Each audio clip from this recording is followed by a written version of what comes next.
Where now? Without fail, the world never cools down. It's global warming. There's always something happening. There's always too much happening. Too much to say with such little time. Well, without a waste of time, this week it looks like President Ramaphosa chose the wrong week to get sick because it looks like our pastor, padrino, baruti, religion hustlers. I don't know if I should talk about the pasta with meatballs, the Italian one, or if I should talk about the pastor that took the other pastor to court for defamation, the Malawian one. These people think life is WWE, is the rock of all ages.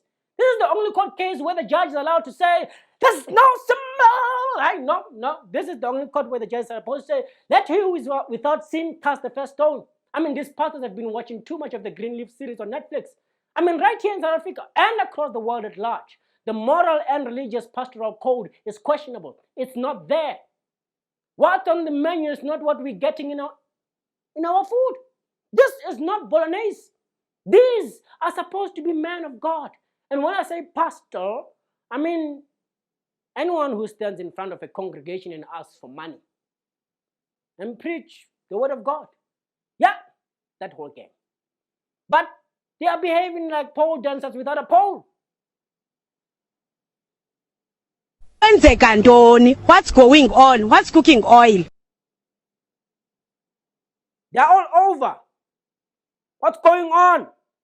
Tony Spell, a no-screw in the head type of pastor leading a Pentecostal megachurch in Louisiana, USA, was charged with 6 misdemeanor charges that included refusing to wear a mask. Like he's a child, like he's Dennis the Menace. Childish things.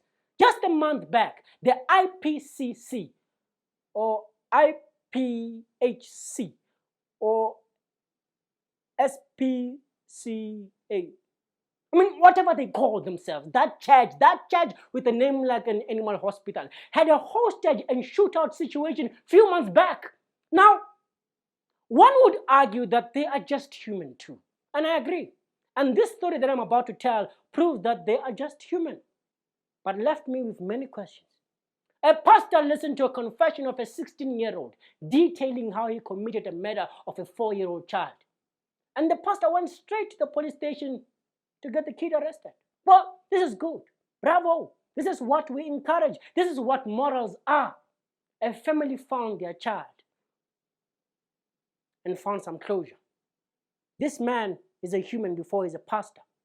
But this is also the first time in my life where someone did something good, but he's wrong. But he's not. But